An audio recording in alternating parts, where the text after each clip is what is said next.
Bem-vindo ao Caos Planejado do Sem Roteiro. Me chamo Dr. Ohane. Hoje estou aqui com um super convidado, Dr. Álvaro Lins, que já foi policial militar, deputado estadual, hoje é delegado da Polícia Civil.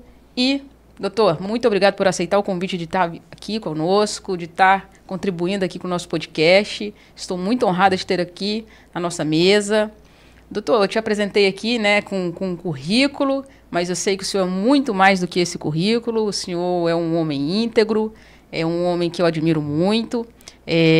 O tema hoje do nosso podcast costuma ser sem roteiro, né?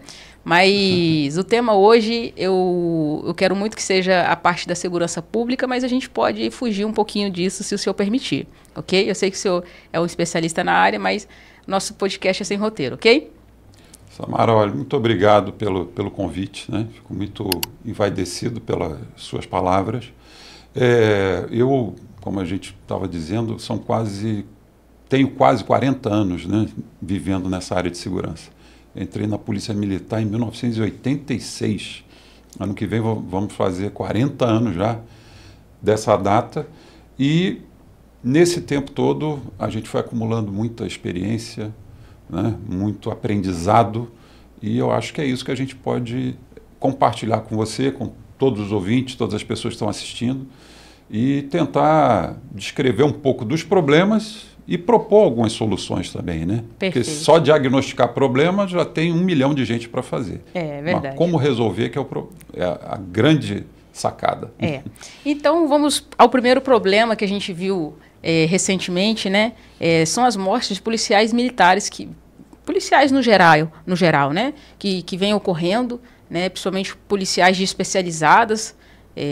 Teve a morte do esposo de uma juíza aqui no estado do Rio de Janeiro, né? Que comoveu bastante a mídia, comoveu bastante a população do estado do Rio de Janeiro.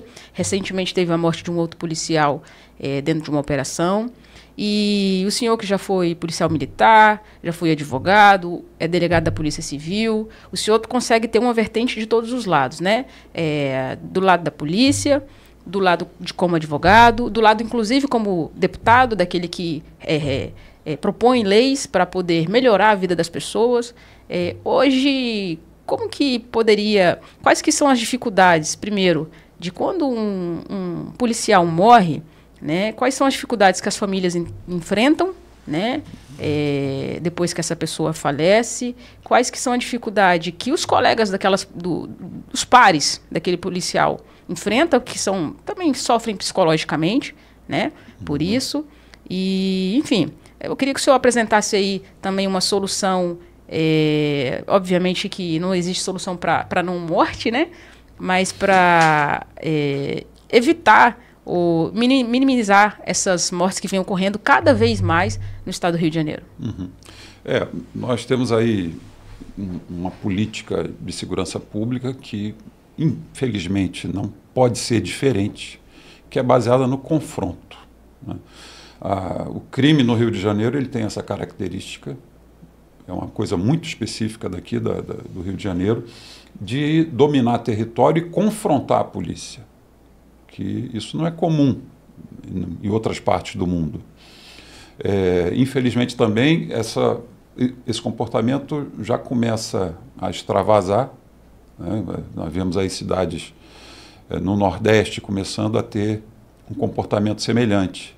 Na Bahia, no Ceará, São Paulo ainda não tem esse tipo de cultura de confrontar a polícia. Então aqui é o berço disso e é onde também ocorre o maior número de mortes de policiais em confronto.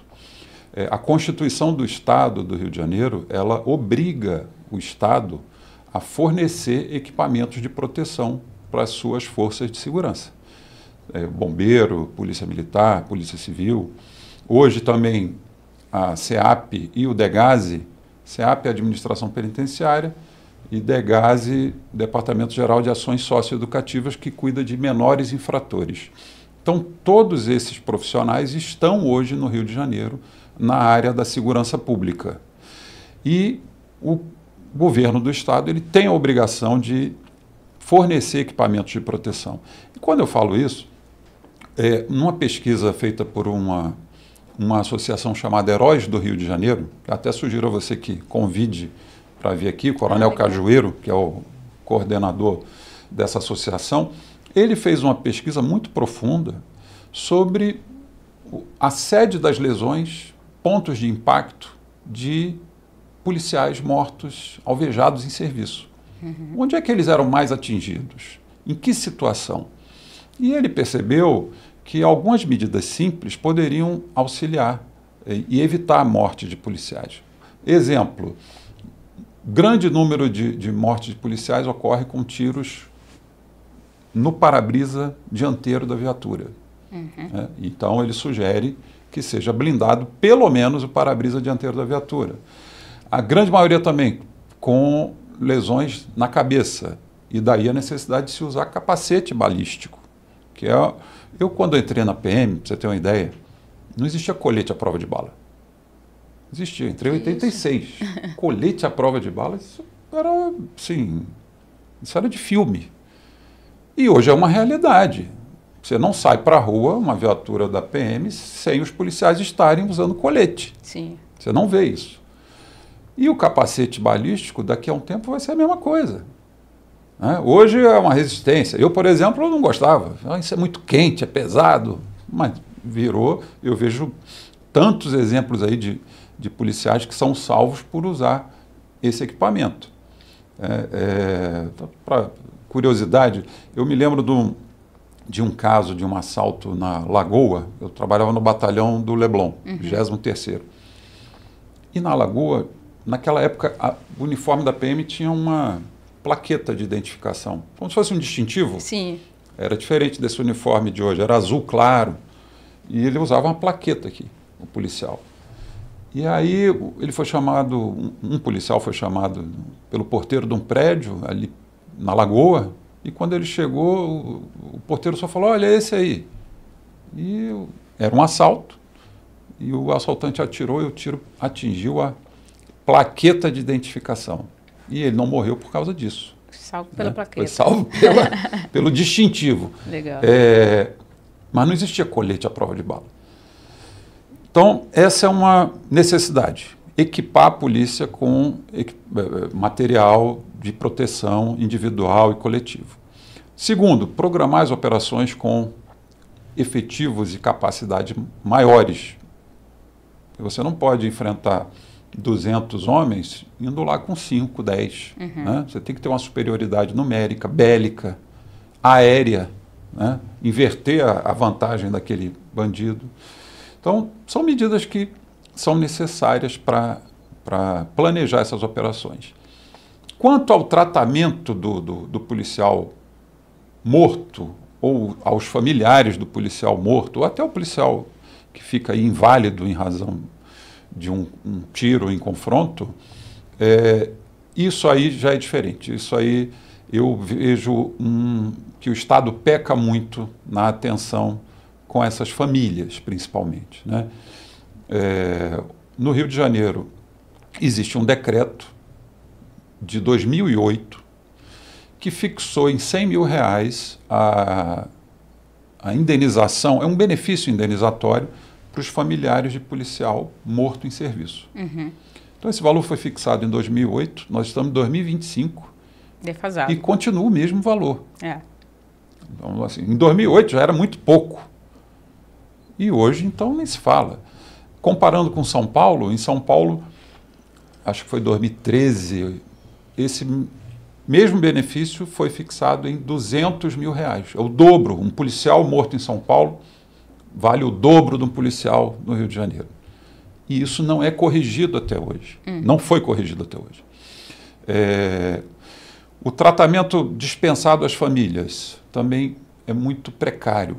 Né? Você não tem um serviço de assistência social compatível com a demanda que, infelizmente, existe na Polícia Militar, na Polícia Civil.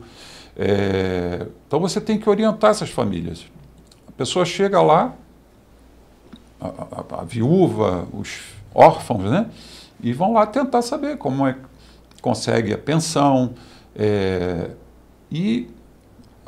O atendimento, as pessoas que atendem têm toda a boa vontade. né? Mas faltam a eles recursos humanos, recursos tecnológicos. Vou dar um exemplo aqui muito simples. Um policial morto em serviço, ele tem direito a férias não gozadas, licença especial não gozadas. E isso não é pago automaticamente pelas instituições. Isso demanda um pedido, não é porque não queira pagar, é porque não sabe nem como fazer para transferir esse benefício para aqueles familiares. Então precisa de toda essa orientação para isso acontecer. Não, entendi. Assim, é porque eu vou cortar aqui um pouquinho. Do início, a necessidade de proteção policial, ela é tão óbvia, né? Porque assim, eu não sou polícia e já ando de carro blindado, então é óbvio que os carros da polícia deveriam ser blindados, né? Independente da polícia militar, civil, isso aí já deveria ser óbvio. A questão da efetividade, do número de policiais que vão para uma operação também, né? Porque a gente sabe que eles estão entrando no território que não é deles. Então, isso aí também é uma questão óbvia. Quando a gente, eu como advogada, quando a gente vai requerer um direito para um familiar ou até um policial que fica inabilitado de exercer a função dele decorrente de algum problema em exercício, e a gente chega para requerer esses direitos, a gente encontra algumas dificuldades ali justamente por isso, porque desconhecimento, burocracia demais,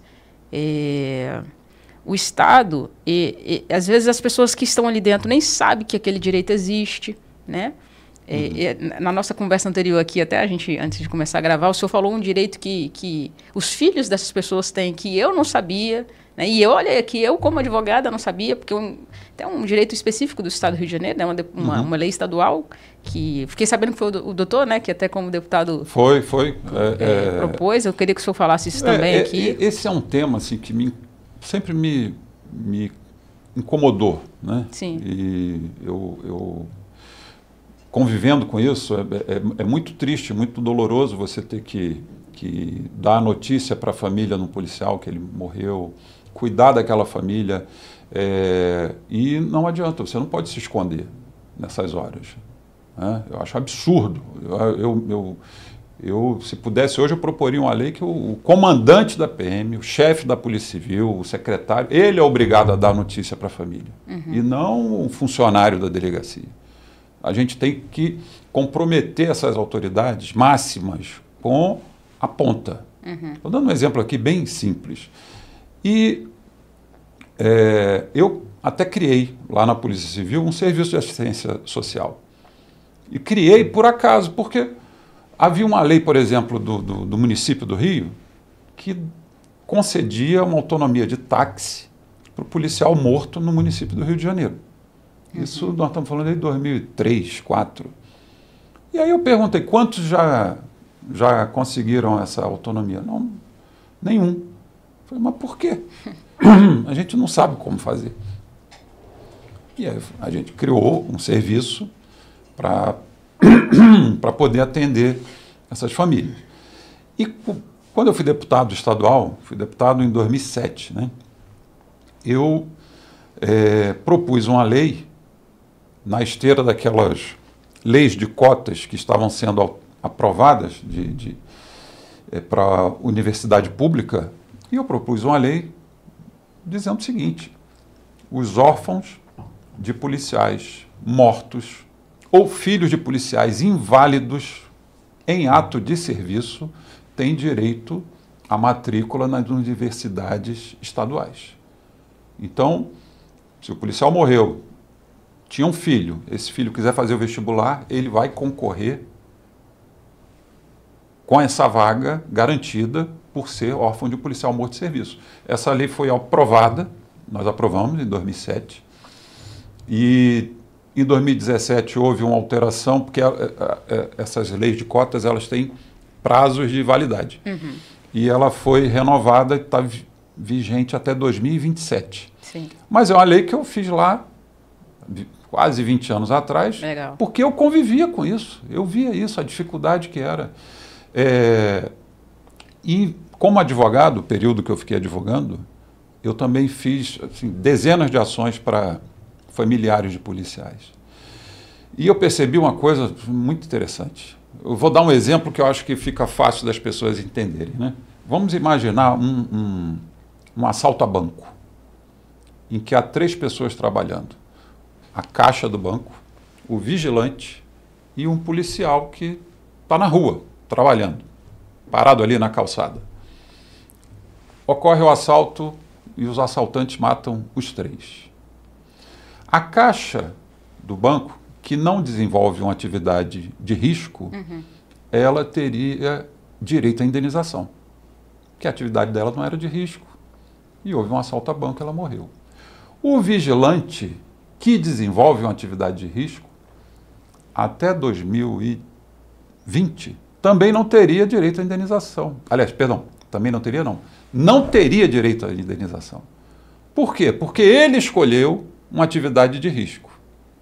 E se ele morrer, está dentro da atividade que ele escolheu. A caixa do banco teria, o vigilante não. Em 2020, o Supremo Tribunal Federal mudou esse entendimento, finalmente, e passou a dizer, não, o vigilante também tem que ter o direito à indenização. Indenização, no caso aqui, paga pelo patrão, Sim. Né, pelo empregador. Ele tem que ter o direito porque ele está desenvolvendo uma atividade, mas assumindo um ônus maior em benefício da coletividade. Então, por que nós vamos tirar dele o direito da indenização? E aí o Supremo Tribunal Federal aprovou o tema 932 de repercussão geral, garantindo indenização para os profissionais que desenvolvem atividade de risco e que sejam mortos em serviço. Perfeito. Faltou o policial, que também foi morto. E aí, para o policial, o Supremo esqueceu, porque... Não é que esqueceu, é que esse processo que gerou o leading case, né, da repercussão geral, ele foi um processo da Justiça do Trabalho. Era um caso de um vigilante de carro forte que sofreu um assalto e gerou essa mudança de entendimento. Era um seletista. O policial é estatutário, é um servidor do Estado. Só que esse raciocínio que nós dissemos aqui, ele é perfeitamente aplicável também à situação do policial. Ele assume um risco e um peso muito grande em defesa da sociedade. E por que ele não teria o direito a uma indenização, né, do seu empregador no caso de ser morto durante o ato de serviço? O Estado sempre alega o seguinte: a culpa pela morte não foi do Estado, foi do bandido. Foi um ato de terceiro. E simplesmente usa esse argumento para não pagar indenizações maiores, porque essa de 100 mil o Estado paga. Que é uma indenização, me desculpe, Isso. mas acho ridícula. Não dá para nada. Eu já comparei aqui com a de São Paulo, que é o dobro. Então, a gente tenta sempre levar esse argumento, né? Enquanto eu estava advogando, a gente teve muitas vitórias em relação a isso. E eu tenho certeza que em breve nós vamos ter um posicionamento definitivo, garantindo isso. Né? A culpa sempre será de terceiros, né? Porque a Constituição Federal, vamos para a federal, ela prevê esse direito à indenização para os empregados de maneira geral. Não prevê para os militares. E aí eu incluo Polícia Militar, Corpo de Bombeiro Militar. Só que não tem justificativa isso. Né? A gente estava falando aqui o Exército tem uma série de direitos, de benefícios, e eu sempre dizia, olha, o Exército se prepara para uma guerra que não vai acontecer. E a polícia vive uma guerra que não vai acabar. A gente precisa inverter esse pensamento. Sim. Quem estiver na Polícia do Rio de Janeiro hoje está correndo um risco muito grande. Né? Os números são maiores do que qualquer lugar do mundo. E aí não é possível ter o mesmo tratamento. Eu vim de Brasília, doutor, e há 8 anos atrás eu me assustei bastante e eu passei a me interessar pela segurança pública por conta desse susto que eu levei. Porque em Brasília, a gente passa nas casas, assim, né, nos locais que são residenciais, e você vê uma farda pendurada no quintal, secando, você sabe que ele mora um policial, você respeita. O policial sai do serviço, passa na padaria, passa no mercado, fardado, e todo mundo respeita, tá tudo certo. Aqui no Rio você não vê isso acontecendo. As pessoas têm medo de fazer isso. Né? As pessoas escondem que são policiais. Eu tenho amigos policiais e eles têm medo. Na verdade, inclusive hoje, depois de até um episódio que me aconteceu, a gente viajando, e esse meu amigo dirigindo, uns bandidos pararam a gente e eu fiquei com tanto medo, porque meu amigo estava com uma arma no carro. Falei, se eu descobrir que ele é policial, acabou para mim. Então, depois disso, eu não andei nunca mais com um policial no carro, porque eu falei, olha, por favor, não anda armado comigo, porque é um perigo, assim, não anda com armado, não anda identificado com a funcional, né, com a carteira funcional, porque você passa a correr mais risco sendo um agente que protege o Estado, né, que deveria ser respeitado, que deveria... porque lá em Brasília a gente respeita a polícia. Não é que a gente bate continência toda vez que passa, né, mas existe um respeito, né? A gente fala, poxa, aquela pessoa ali protege a gente quando está em serviço. E aqui é o contrário, na verdade, as pessoas desrespeitam, né? Eu não sei em que momento isso aconteceu aqui, que a polícia ela perdeu o respeito total da população.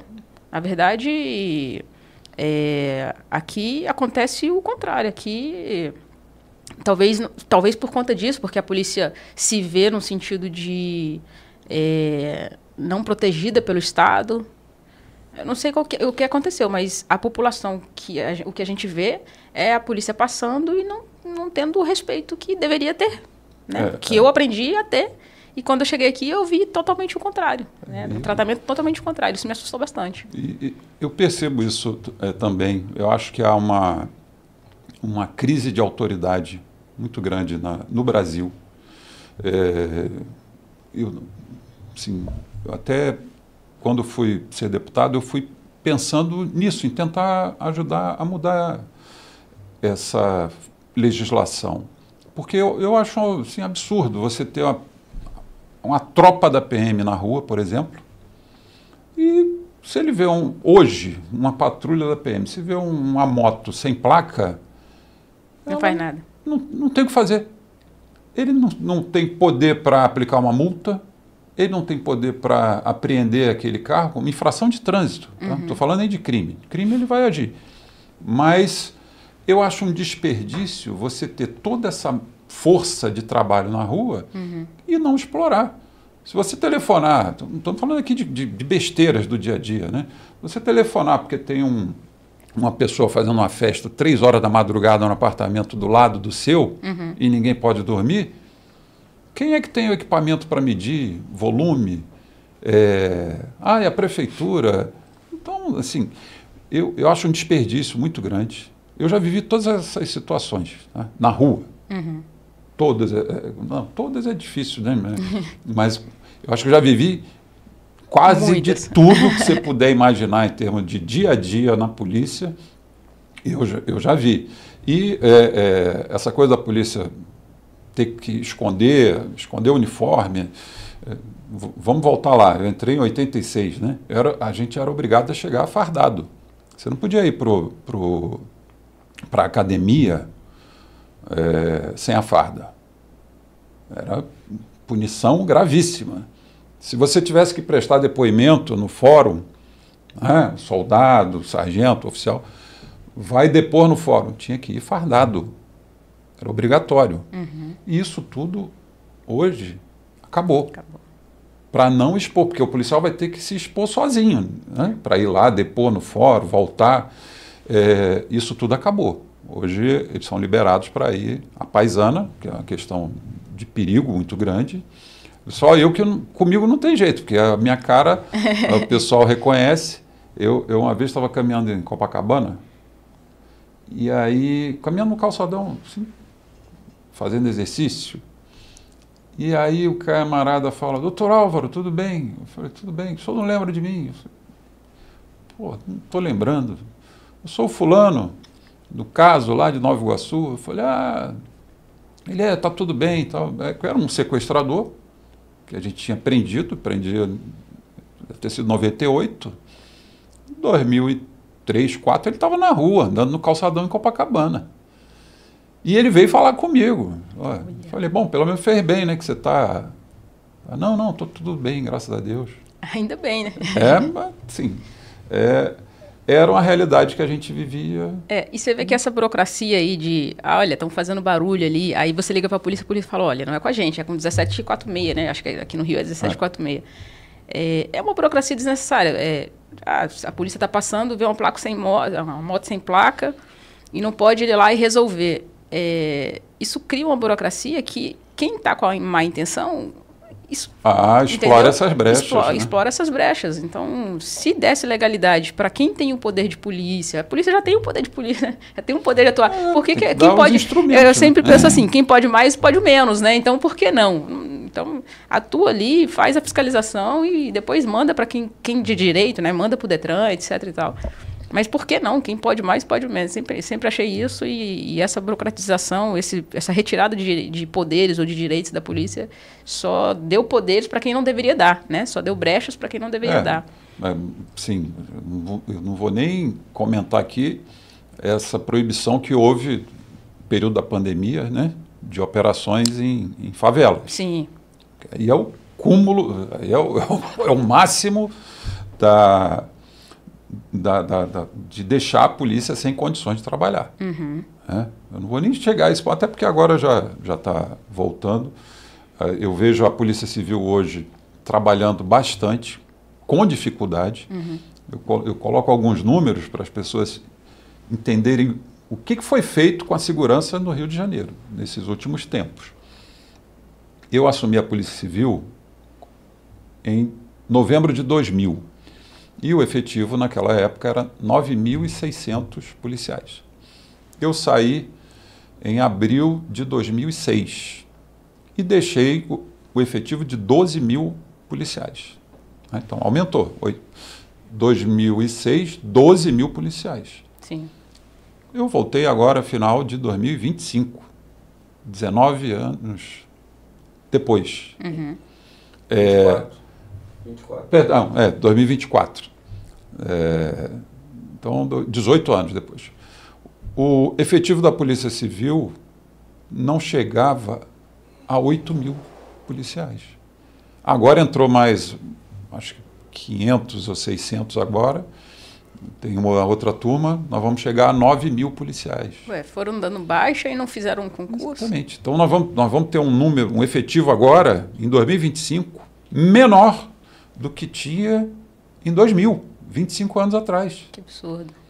E isso foi reflexo de um período que o Rio de Janeiro viveu de crise econômica, né? Havia uma espécie de intervenção branca nas finanças do Rio, um período de recuperação fiscal que vedava contratação de pessoal, promoções, e aí o Estado ficou engessado. Pelo menos essa é a explicação que eu quero acreditar, uhum. Né? Que não manteve a polícia em condições de trabalho por conta desses problemas fiscais. Porque a outra opção, se não foi isso, é um desleixo total, uma falta de responsabilidade, você deixar uma instituição policial cair de efetivo tanto e tão rápido. Sim. Doutor, o senhor aproveitou aí e falou que em 2006 o senhor saiu da polícia, o senhor foi para a política, né? Uhum. E por qual motivo o senhor decidiu ir para a política? Além de falar porque o motivo da política, também por qual é o motivo escolheu ir para a segurança pública? É uma curiosidade que, sem dúvida, todo mundo deve ter. Olha, Bom, primeiro eu fui para a PM, em 86. Eu tinha 17 anos, terminei o 2º grau, eu estudei numa escola municipal e num colégio estadual. Então, sempre rede pública. E aí, com 17 anos, meu pai falava assim, você vai fazer 18 anos, né? Arruma um jeito de se sustentar, porque eu não sustento marmanjo. Tem que arrumar um trabalho. E aí, quando fizer 18 anos, eu falei, caramba, 18 anos, vou trabalhar em quê? Aí veio vestibular. E aí vestibular, engenharia, medicina, direito, e tinha lá no caderno do vestibular, na época da Fundação 6 Gran Rio, tinha lá um vestibular para uma carreira que era oficial da Polícia Militar. E não vinha escrito assim, vinha escrito oficial da PEMERG. Uhum. Falei, o que é isso? Não sabia o que era. Fui vendo, falei, 3 anos de academia, nível superior, alojamento, uniforme, salário. E aí eu vi que tinha remuneração, você como cadete, né? Uhum. Já recebia uma remuneração. Eu falei, é para cá que eu vou. Legal. Eu já resolvo meu problema. E aí fiz o concurso para oficial da PM por causa disso. Eu não conhecia ninguém da PM. Meu pai era advogado e professor de história. Não conhecia ninguém, militar. E aí fui, aí adorei, assim, me apaixonei, sempre gostei da PM, de trabalhar lá, fiz muitos amigos, né? Até 90, aí terminei a academia e tal, e fui fazer Direito. E aí quando terminei a faculdade de Direito, comecei a estudar para passar para delegado. E aí também, as coincidências, eu estava na época, andando na rua, eu vi uma banca de jornal, como se fosse um livrinho com questões de concurso de delegado de polícia. E aí eu falei, vou comprar, deixa eu ver como é que eu me sairia nessa prova. Aí comprei aquelas questões de concurso. Aí fiquei fazendo, falei, não acertei tudo, mas dá para brigar. Dá para brigar. Se eu começar a estudar, e aí fui estudando, tentei uma vez, 96 não passei, tentei depois em 97, aí passei em primeiro lugar no concurso para delegado. E aí pedi já para ir direto para a divisão antissequestro, né? E aí começou a minha história como delegado, divisão antissequestro, depois secretaria de segurança, eu fazia planejamento de grandes eventos, e depois diretor da Polinter, e aí viro chefe da Polícia Civil em novembro de 2000. Foi muito rápido a minha ascensão funcional ali, né? E depois, você chega no topo da carreira, cheguei muito rápido no topo da carreira, e eu via as dificuldades, essas coisas, esses detalhezinhos que a gente estava falando aqui, a gente tem que desamarrar, desatar esses nós. E aí eu fui para a política para tentar fazer isso. E até que a gente conseguiu, eu consegui aprovar 2 leis, fiquei pouco tempo, né? Uhum. Essa dos filhos dos policiais mortos em serviço e uma outra que tratava de baile funk. Olha.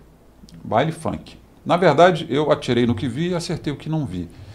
Houve uma morte numa festa rave aqui acho que foi Itaboraí. Um rapaz teve, não sei qual foi o motivo da morte, mas ele passou mal e morreu. E não tinha a menor assistência. Bota milhares de jovens ali a madrugada inteira dançando, pulando, consumindo, sabe-se lá o quê, e não tem o menor controle. Uhum. Não. E aí eu peguei uma lei que já existia, criando assim alguns requisitos para baile funk, e incluí a festa rave. Uhum. Só que eu consertei a lei anterior, que era muito frágil. E aí o que aconteceu? Aquela lei passou a ser usada pelo Ministério Público, pela PM, pela Polícia Civil, para impedir os baile funk. O tiro não era no baile funk, o tiro era na festa rave. Sim. Mas passou a ser usado para isso também. Entendi. E aí depois, eu não sei porquê, derrubaram essa lei, depois que eu já tinha saído de lá. E aí hoje não há nenhuma regulamentação sobre isso. Uhum. Né? Eu morei em Botafogo, do lado do Morro Dona Marta. Era um prédio assim, você viu o Morro Dona Marta. E ali tinha baile funk dia de semana, não me lembro se era terça, quarta, que ia até madrugada dentro. Simplesmente você não dormia. E eu fico pensando, os moradores dessas comunidades, eles não vão para o baile funk. A pessoa que tem que trabalhar, eu conheço milhares, né? Tem que trabalhar, trabalha pessoas de bem, trabalham em comércio, garçom, porteiro, empregada doméstica. Tanta gente que tem que sair trabalhar cedo. Aí você faz um baile funk para agradar o quê? 1% da comunidade? É a maioria de fora, né? Tem gente que vem de fora. Então, não tem nada de preconceito com a música, com o funk. Sim. Porque esse é sempre o argumento que tento usar. O preconceito é com a baderna. Sim. Se você o desrespeito, né? Se você chegar embaixo de uma casa, de um prédio em Botafogo, Leblon, né, e colocar lá embaixo de madrugada um som alto, pode ser a música que for. O problema não é o conteúdo, o problema é a forma como está sendo feito. Sim, não, e o conteúdo dependendo, né? Tem crianças ali e tal. O senhor falou que a sua carreira cresceu de uma forma exponencial, né? E o senhor, quando disse, entrou já direto para a questão de... divisão de sequestros? Divisão de sequestros, exatamente. E foi justamente naquela época que a gente assiste muitas séries aí, que tinha muitos sequestros no estado do Rio de Janeiro, no Brasil inteiro, e que conseguiram acabar mesmo, assim, né? Eu já assisti várias séries sobre isso, é encantador as séries que tem. O senhor, inclusive, teve atuação em 2 casos muito emblemáticos, né? Que passa em filmes e séries aí que a gente assiste. E como que foi a atuação? A gente até conversou ali, que naquela época não tinha... tecnologia para poder identificar quem eram os sequestradores, né? Uhum. Os sequestradores sempre queriam dinheiro, pegavam essas pessoas como é que era a atuação da polícia ali na época, como o senhor acha que hoje seria esse trabalho? Bom, eu consegui ir lá para antissequestro, porque como eu te falei, eu passei em primeiro lugar, e aí eu... Tinha a opção de escolher.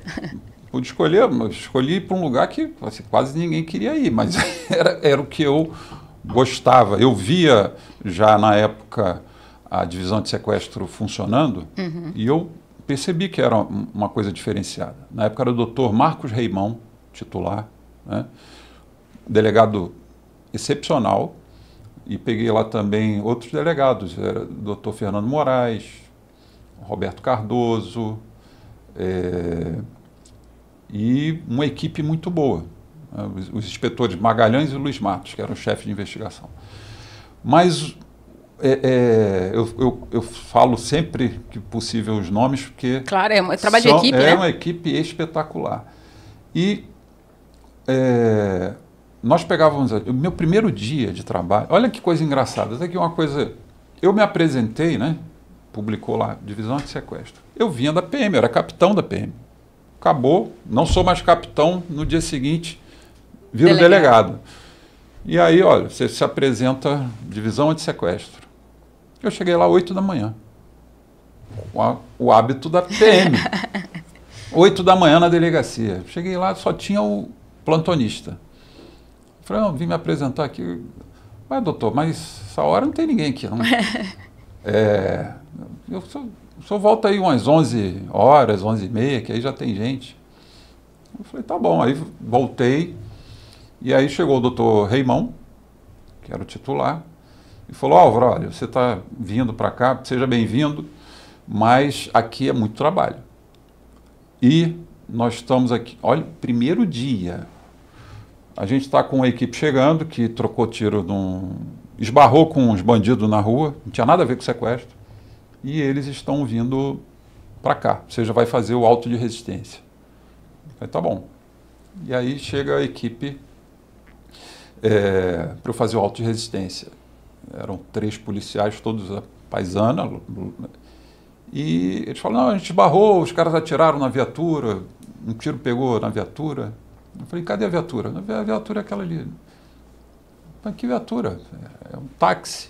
Não, a viatura é essa aí. A gente pinta de táxi, porque aqui na antissequestro a gente usa as viaturas disfarçadas. Eu falei, aí fui ver o documento, viatura oficial. Falei, legal, aí fizemos lá o auto de resistência. À tarde, chega uma família, vítima de sequestro. A menina, a esposa tinha sido sequestrada, foi o marido e os pais lá fazer o registro e começar. Aí falou, Álvaro, agora você vai acompanhar aqui essa família que está chegando, junto com, eu não me lembro qual o delegado, acho que era Roberto Cardoso. Ele vai tomar conta do caso, você vai acompanhar para ver como começa a investigação. Eu falei, tá bom, isso é de tarde. Aí estou lá. E chega no fim do dia, a delegacia começa a ficar cheia. Eu cheguei de 8 da manhã, não tinha ninguém. Né? Quando deu 6, 7 da noite, começou a chegar um monte de equipes e todo mundo armado, muito bem armado. Eu falei, ué, e agora? O que está havendo? Aí, olha, aí era doutor Fernando Moraes já. Nós vamos estourar um cativeiro agora à noite. Quer dizer, a gente tem grande chance de conseguir estourar. E você vai ficar para ver como é a parte final do sequestro, né? Então eu comecei de manhã, à tarde entrou um sequestro e à noite estourou cativeiro de outro sequestro, com 1 morto, 5 presos. Teve a experiência completa no primeiro dia. dia. No primeiro dia já foi assim. E eu saí de lá no outro dia de noite, porque até terminar isso tudo. Mas assim, não me arrependo de nada, adorava o trabalho lá, as equipes eram muito boas e não faltou experiência nesse tempo. Doutor, o último convidado, ele fez uma pergunta que seria para o senhor. Sempre um convidado faz uma pergunta para o próximo. Ele não sabia que seria o senhor, tá? Uhum. Mas antes de fazer essa pergunta para o senhor, eu queria que o senhor fizesse uma pergunta para o próximo convidado. É um quadro que a gente inaugurou aqui recentemente. Então, primeiro, quero que o senhor faça a pergunta para o próximo convidado, sem saber quem será o próximo convidado. Pode fazer olhando para a câmera ali. Bom, queria dar as boas-vindas ao convidado e perguntar o seguinte. Você é a favor da criação de uma guarda de fronteira no Brasil?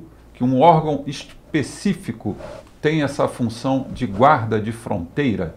Essa é a minha pergunta. Boa sorte. A pergunta boa, hein? Bem, a pergunta do outro convidado é o seguinte. Entre a qualidade humana de alguém e a qualidade pessoal de alguém, no longo prazo, o que você acha que traz mais êxito? Olha...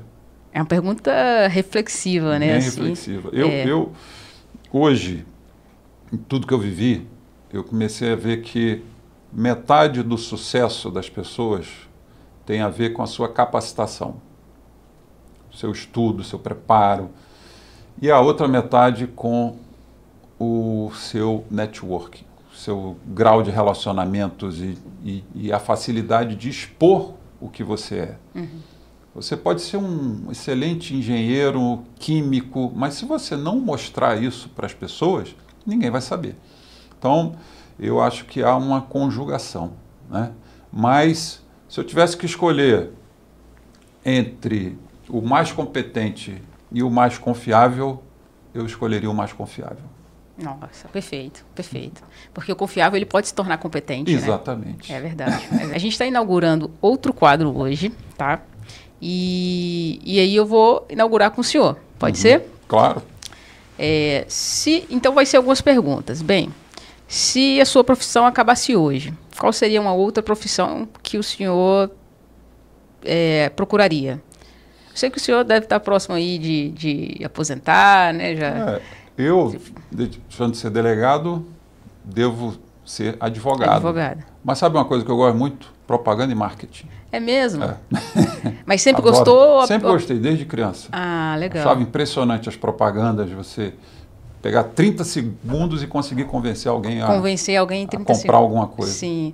E o senhor acha que essa parte de propaganda e marketing, acredito que isso pode ter vindo dentro da advocacia, né? Que às vezes a gente tem que convencer ali o delegado, o promotor, o juiz. Poder de argumentação. E síntese, né? Pode estar dentro acho que tem um pouco a ver ali dentro do que a gente vive, né? Na advocacia. Doutor, a gente está bem próximo do nosso fim do podcast e a gente sempre pede, né, dentro de alguns quadros aqui, além desse quadro que a gente inaugurou, que o convidado ele indique algum livro, algum filme ou deixe uma mensagem para o público, né? E aí pode ser o que o senhor quiser, a mensagem que o senhor quiser, o livro que o senhor quiser, não necessariamente os 3, mas algo que o senhor queira. Esse é o tempo do convidado, né? Uhum. O nome do podcast é Sem Roteiro, e este é o momento sem roteiro do convidado. É o momento que o convidado, Samara, eu queria falar sobre tal tema, você não me perguntou, e eu queria deixar essa mensagem, eu queria falar sobre isso, as pessoas precisam ouvir isso, e esse é o tema esse é o momento, esse é o tempo do senhor. Aí, se eu quiser falar, pode ficar à vontade com a câmera. Olha, eu sugiro, quem puder, se gostar, ler o livro sobre a biografia de Abraham Lincoln. Esse é um livro que eu li que assim, me impressionou muito a determinação dele, né, em levar adiante as suas ideias. E a principal delas de abolir a escravidão nos Estados Unidos. E você pode ler o livro e complementar assistindo o filme Lincoln, que é com Daniel Day-Lewis, se não me engano, que é espetacular. Então, essa força de vontade de um presidente levar um país até a guerra civil para levar adiante a sua convicção. E ele estava certo. Eu vou aproveitar e fazer outra pergunta aqui. Seria uma pergunta que eu faria no próximo episódio, né, no próximo podcast para o outro convidado. Mas já que o senhor indicou um livro tão bom aí, eu perguntei da profissão para o senhor, mas para o próximo convidado seria essa, né? Se o senhor fosse presidente por um dia, o que o senhor faria? Assim, qual seria o ato ou a lei que o senhor faria, assim, que o senhor acha super necessário? Nossa, se fosse presidente por um dia, eu unificaria as polícias. Muito legal. Quer justificar ou não? Olha, eu fiz curso na Itália, na Direção Investigativa Antimáfia, né? E na Itália você tem 3 polícias, Polícia de Stato, Guarda de Finança e Arma de Carabinieri. E elas fazem tudo. Todas elas fazem tudo. Fazem policiamento fardado, fazem investigação. Mas por que não junta as 3? Por uma questão de cultura. Aquelas polícias existem há 1000 e tantos anos. Então, e aqui está a mesma coisa. Aqui a divisão é um pouco diferente, né? Uma pode fazer isso, outra pode fazer aquilo. Por que não junta? Por uma questão de cultura, né? O delegado não quer perder o poder, o coronel também não quer perder o poder. Mas, para a sociedade, isso seria importantíssimo. Então, era o que eu faria. Legal. Doutor, muito obrigado por aceitar o convite. Estou super honrada pela sua presença aqui. Acho que foi super valioso. Aprendi muito. Ainda estou captando aqui algumas informações. Que bom. Que bom. E é isso. Se eu quer deixar alguma mensagem, quer deixar algum contato. Eu só queria agradecer a oportunidade que a Samara me deu. Dizer que agora eu estou lá na Polícia Civil, né? Estou terminando a minha etapa. Ano que vem são 40 anos desde que eu ingressei nessa vida. Sim. E vamos ver o que o destino nos espera. Mas estou à sua disposição. E o podcast também está super à disposição, a gente está super à disposição. Eu admiro muito o senhor e muito obrigada. Gente, esse foi mais o Sem Roteiro Podcast e até a próxima.